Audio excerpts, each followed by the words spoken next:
Hi, I'm Tim from lapsandshutter.com, and in this video we're going to cover what to do if your Sharp TV won't turn on and these 6 possible fixes. So the first fix is to try power cycling your TV.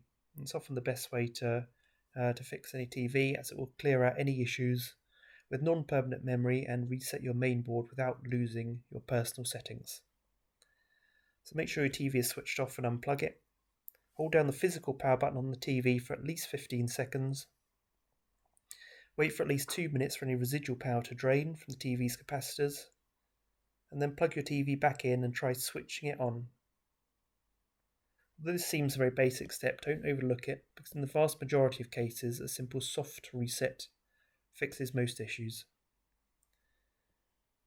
There's also a possibility that a poorly seated HDMI cable is automatically switching inputs on your TV, and so it looks like your TV isn't working.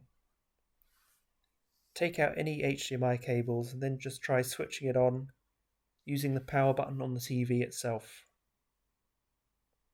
If it's now coming on, then that means the external connections are a problem, and you should try reseating your HDMI cables one by one, or switching off HDMI CAC, which could be causing the issue.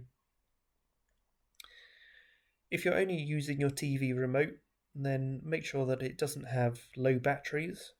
Try the power button on the TV itself. There's also a possibility that one of the buttons, such as a power button on the remote, is stuck, and so it's sending a constant power on or off signal to the TV, and that's causing your TV not to come on and not to respond to any button presses on the TV itself. So just try taking the batteries out of the remote and then using the power button on the TV itself to switch it on. Although you might think that your TV won't come on because of an issue with the TV itself, it's often because of a household power issue rather than a problem with the TV. So make sure that your wall socket is supplying sufficient voltage.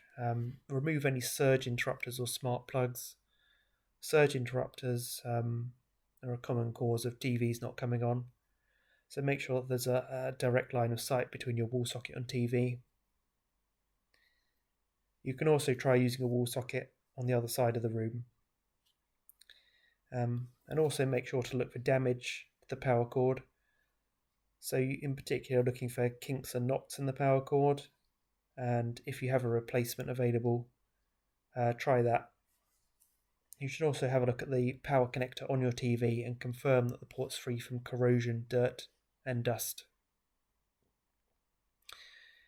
Now if your TV is not turning on but the standby light is on, then the issue is either a more serious one, so likely to either be a main board or power board failure, or possibly a backlight failure.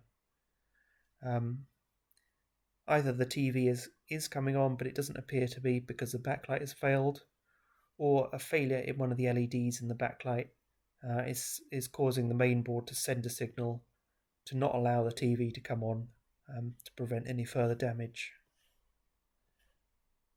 So just to make sure your TV is really not turning on, you can follow your normal process of switching on your TV and then get right up close to the screen and point the light of your phone at the screen. Try changing the channels with your remote or going into the menu, and see if you can see some very faint images on the TV screen itself. If you can do, then that just means that the backlight has failed, and it's very easy to replace yourself. You can check out the linked article below for steps on how to do this. If you're not seeing anything and you're not hearing any sound from the TV, then you should open up your TV and you can use a multimeter just to check the main board, the power board and the T-con. And you should hopefully find a failed component somewhere. You can have a look for any signs of a burnt component, any signs of burning on the PCBs. If you find any, then you can replace the component yourself, either using a soldering iron, or you can just buy a new board off eBay. But there's more tips on how to do that in the linked article below.